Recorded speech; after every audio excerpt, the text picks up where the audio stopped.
ग्रामपंचायत सदस्यांचे अधिकार.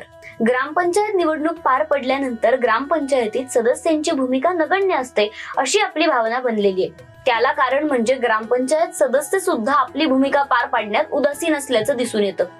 त्यामुळे ग्रामपंचायतीच्या निवडणुका पार पडल्यानंतर ग्रामपंचायत सदस्य हे फक्त पदाच्या नावापुरते मर्यादित असल्याचं दिसून येतं. प्रत्यक्ष भूमिका. ग्रामपंचायत सदस्य हा ग्रामपंचायत आणि ग्रामस्थ यांच्यातील महत्वाचा दुवा असतो.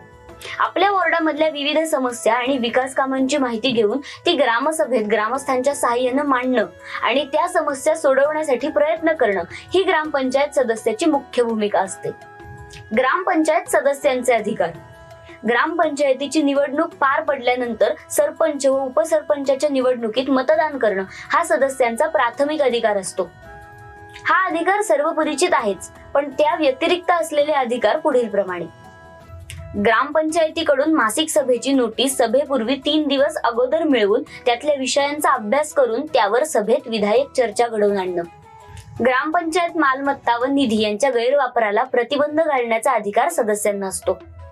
ग्रामपंचायतीच्या चुकीच्या कारभाराला आळ घालण्यासाठी आवश्यकता भासल्यास ग्रामपंचायतीची कागदपत्र तपासणीची मागणी करणं.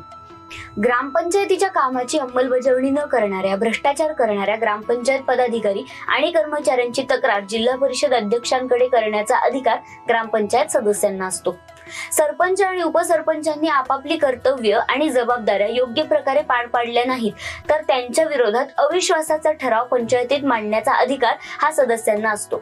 असा ठराव ग्रामपंचायतीच्या एकूण सदस्य संख्येच्या 2/3 सदस्यांनी मांडावा लागतो.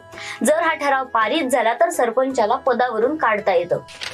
तर ग्रामपंचायतीच्या सदस्यांचे अधिकार कुठले कुठले असतात या संदर्भातल्या व्हिडिओमध्ये आज इतकंच. जर हा व्हिडिओ तुम्हाला माहितीपूर्ण वाटला असेल तर नक्कीच लाईक करा, शेअर करा आणि सबस्क्राईब करा आणि तुमच्या प्रतिक्रिया आम्हाला कमेंट बॉक्समध्ये नक्की कळवा. अधिक माहितीसाठी पाहत रहा times of democracy TOD Marathi, लोकांकडून लोकांसाठी.